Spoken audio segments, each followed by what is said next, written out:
Hey, what's up everyone? This is a subscriber video, so I'm going to be showing you guys exactly what you need to get started with your Atomos Ninja V+. So if you're ready, let's get into it. Alright, so right here I have laid out everything that you're going to get inside of the bundle that I have linked in my description down below. So you're going to get your Ninja V+, which is the main star of the show. You're also going to get a caddy for holding onto the SSD. You're going to get a pair of NPF 750 batteries. You're going to get a sunshade and an adapter for the sunshade. You're also going to get your battery eliminator, which is going to be a standard DC input. You're also going to get a charger for the NPF batteries, and you're going to get the wall outlet for the charger, as well as you're also going to get another one of these for the Ninja V+ itself.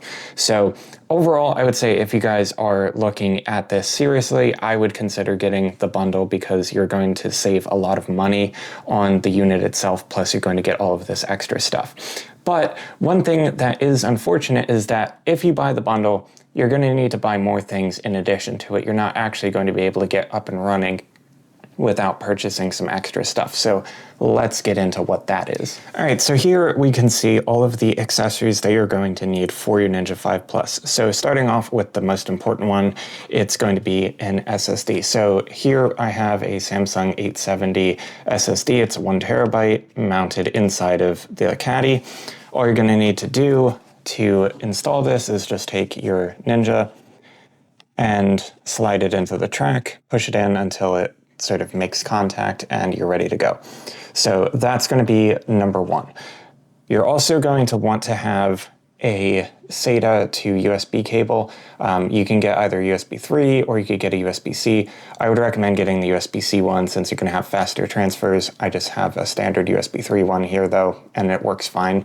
But if you're working with a lot of files that are large, you're probably going to want a USB-C cable. So the next thing is, of course, an HDMI cable. So you're going to want to have an HDMI cable that supports 4K at 60 FPS. If you don't have something like that, you're probably going to run into some bandwidth issues and it's not going to be a really great time for you. So definitely make sure that you buy a good HDMI cable before you get your Ninja. The other thing that I would highly recommend is picking up one of these. This is a D-tap to straight pin connector. So this will allow you to use any of your V-mount batteries or other things like that. Since V-mount batteries are typically higher capacity on the order of 50 to 99 watt hours, and you can get even larger ones if you don't care about being able to take them on a plane. So these are basically all of the main essentials that you're going to need to get started with your Ninja V+. All right, so before we get started here, I did want to mention a couple of accessories that you might want to pick up for your Ninja. This will just help you to mount this thing to your camera rig and just make setup and tear down a lot easier. So the first thing is getting one of these Falcam F22 quick release plates. These are little small plates to have area locating pins. So I like to mount these onto the bottom. So you can put this on the bottom. The pins will line up with the holes. So that way it doesn't twist loose on you. This is really, really important for when you're on a shoot because you don't want your monitor just twisting and wiggling all about. You want it to be nice and secure, and this will definitely give you that. So that is number one, and you can see a couple of accessories here. So this is going to be a magic arm from Falcam. So this is an F22 to F22 magic arm. You can basically attach this to anything that has F22 and then attach the other side to the Ninja. Or if you're more a fan of a cold shoe adapter, you can get this one. This is a cold shoe to F22. So let's head onto the computer and see what we need to do with our SSD. You'll see that we have a Samsung SSD 870 EVO 1 terabyte. And if you want to format that, you can hit right there.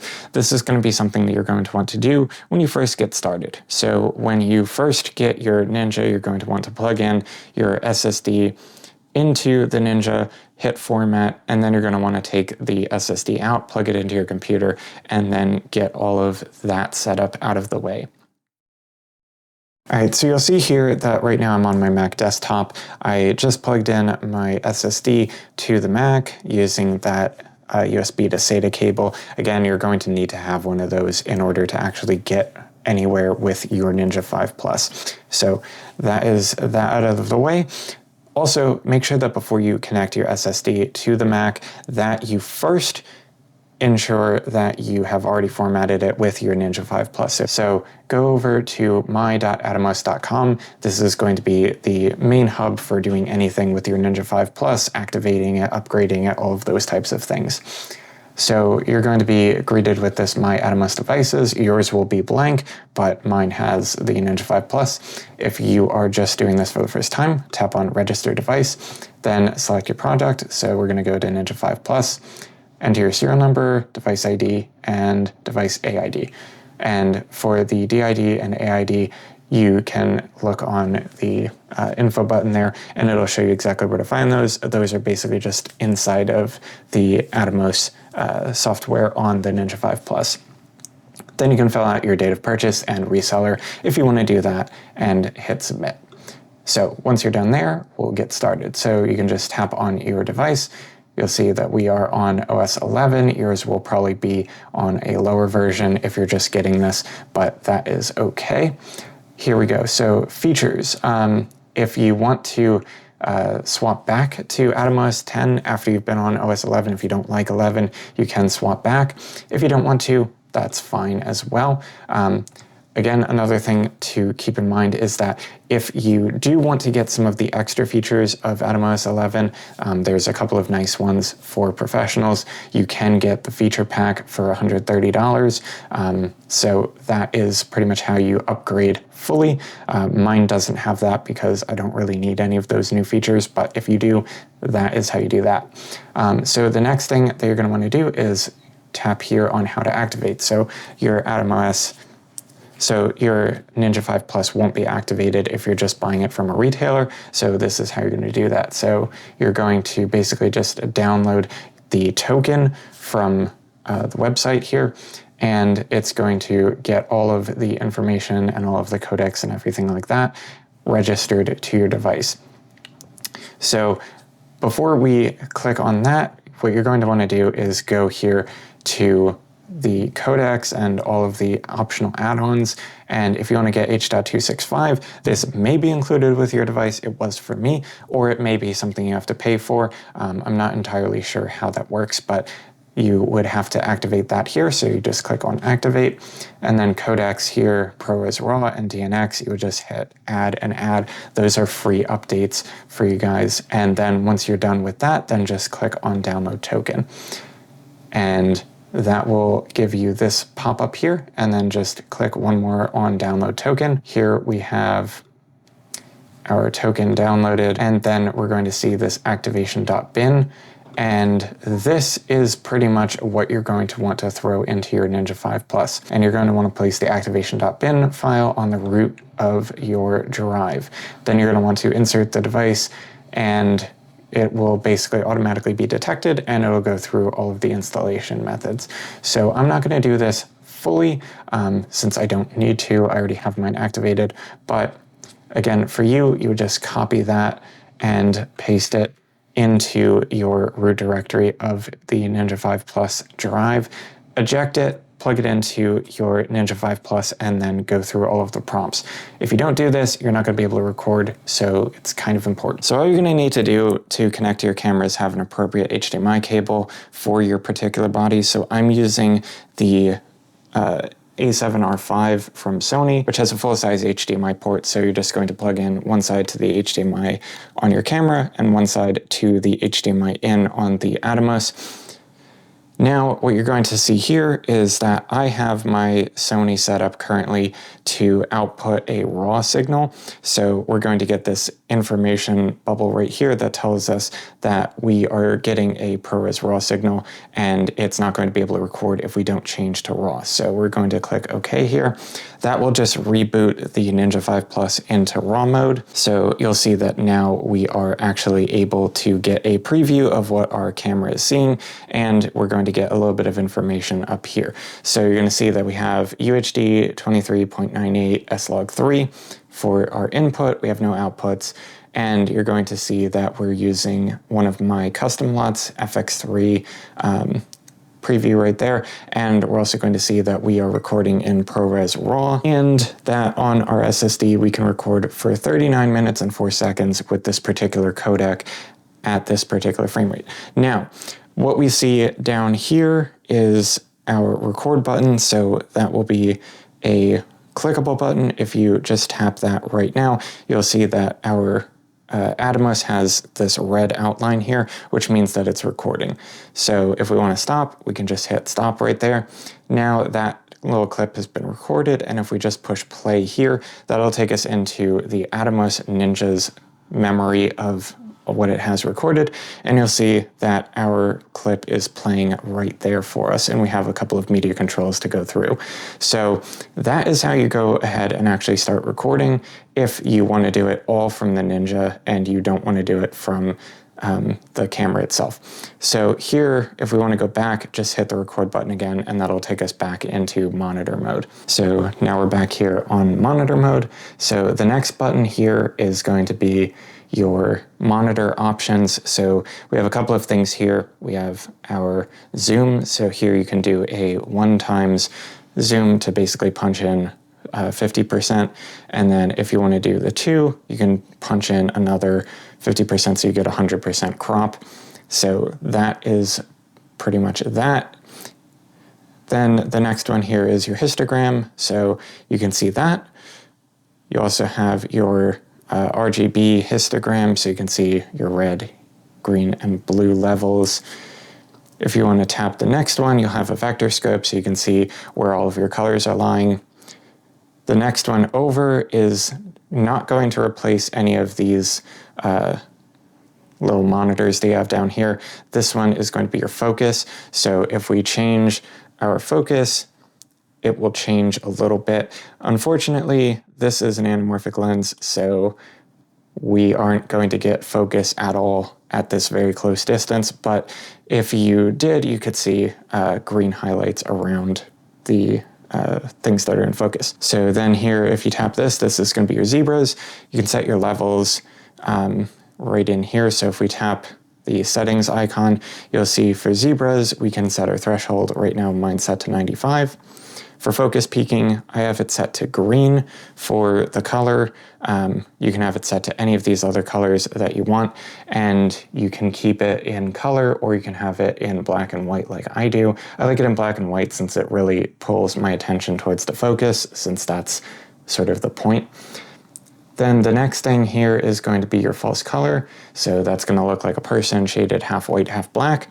And this is really great, of course, if you guys aren't familiar with false color. You're going to be able to see all of your different bands here. So you can see that this left side here is going to be a little bit hotter than the right side. The right side is pretty close to the bottom of the exposure range. So obviously you'd want to brighten up this scene a little bit if we were actually filming something. So this is a really great tool for getting you guys fast information on any of the shoots that you're doing.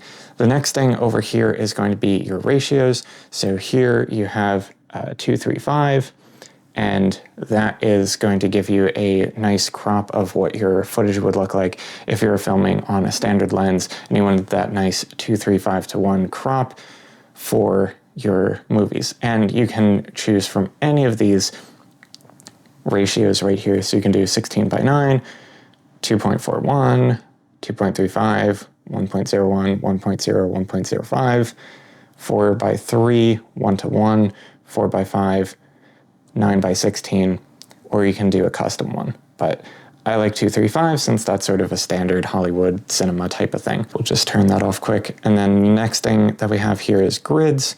So I have mine on a rule of thirds. The next thing here is going to be your anamorphic desqueeze. So you have 2 times, 1.8 times, 1.79, 1.65, 1.6, 1.5, 1.33, 1.25, and standard. So this is a 1.6x anamorphic. So if we do that, that's going to be a perfect desqueeze for us. And this will just be our monitor. Then right here we have our isolation for noise. So this will basically just keep the blue channel on, and you'll just see all of the noise super clearly with that.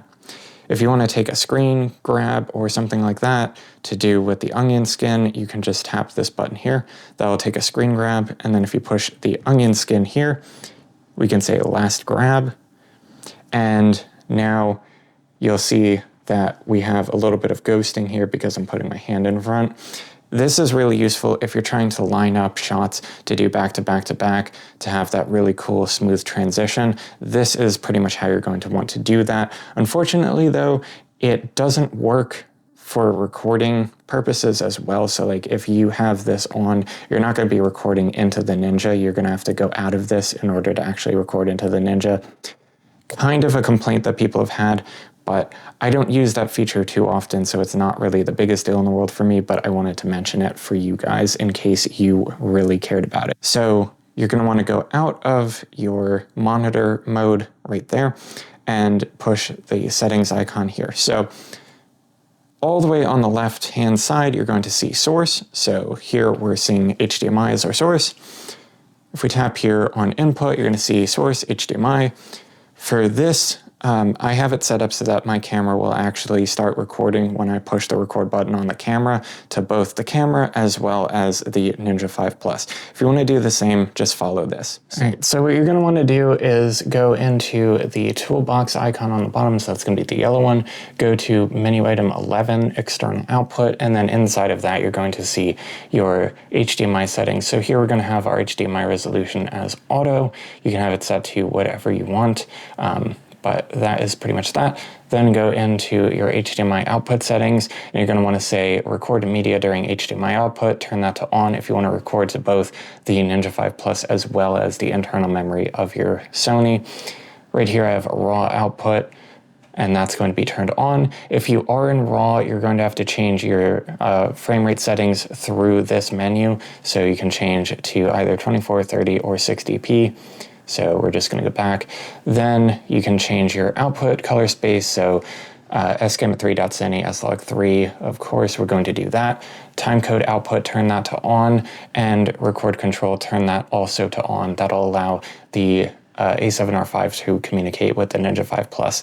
You can also have your 4-channel audio output if you want, so you can change that to channel 1 and 2 or channel 3 and 4. So now that we have that set up, I'm just going to hit the record button on the top of the A7RV, and you'll see that our tally lights here on the Ninja V Plus lit up, so we're effectively recording direct into the R5 as well as externally to the Ninja V Plus. And then if we hit the record button one more time, that'll turn off the tally lights for the Ninja V Plus as well as the R5. So that is how you get that set up. Very simple. For recording, right here you can see that we're getting a source of 23.98 for our frame rate. It's UHD. You can see that we're recording in ProRes RAW, and we're having ProRes RAW for our compression as well. So this is going to be pretty much full quality here. If you want to have it at the highest possible quality, you can tap this again and turn it to ProRes RAW HQ. That's going to massively increase your storage needs, so I would be cautious about doing that. But if you did want to get the absolute best quality, you can of course change it to ProRes RAW HQ. And if you wanted to record in a different format, you can do that right here. So if you tap here, you're going to see DNxHD or H.265, and then you can choose H.265 HQ, MQ, LQ, XQ, and you can change your bit depth. For time lapse, you can do this. You can set up time lapses with this. I've not really played around with it since I generally just use this for standard videos. But if you did want to do a time lapse with this, you can. You can change your number of frames. You can change the interval between which frames are captured and how long you want to do this for. So if you don't have a built-in intervalometer on your camera, this can be an option for doing time lapses. The next thing here is timecode. So here we're going to see all of our timecode information. Again, I don't really use timecode too much, so not anything that I'm particularly familiar with. Then if we go here to our audio, you can have up to 4 channels recording at the same time here. So you can see that our monitor is on the recorded channel on channel 1 and 2. So we're getting the stereo pair there, and we're seeing that it's recording because the red icon is lit up. Now, if we were to go and monitor on channel number 2 or channel number 3 and 4, we wouldn't hear any of this audio on this channel. So this kind of comes into play, especially if you're working with video game recording or something like that, and you have this connected to your laptop. A lot of the times, the channels that are going to be having audio are going to be maybe 3 and 4 or 5 and 6. So you just want to go back in here and double check. If you see things not grayed out here and you hear audio on one of those channels, you're going to want to make sure that you include it for your recording session. Otherwise, you're not going to have audio and you're probably going to be a little bit upset. For power, you can see here that right now we are on a NPF battery. So you'll see that we're approximately 80%, 60%, somewhere around there. And you'll see that we have turbo cool options. So if you want to turn that on, that will turn the fans up really high to keep it nice and cool. It will get quite loud though, so if you're recording, be aware of that. You can also dim the display a bit. So if you're running low on battery, you can have it dim the display when it gets really low. Right now I just have the cooling on auto, so that's typically going to be just fine for you. Right here we have activation, so this is going to be something that you will want to do when you get your Ninja 5 Plus. You don't need to have an SSD in it or anything, but you're going to want to scan this QR code and get set up on myatomos.com, and this will enable you to actually make use of ProRes RAW H.265 in the DNX. If you don't do this, you're not going to be able to record anything, so make sure that you get this out of the way. So that is pretty much everything that you need to know about how to use the Atomos Ninja 5 Plus. If you guys did enjoy this video, definitely make sure to drop a like down below, leave a comment, and subscribe for more content, and I will see you guys in the next video. Later.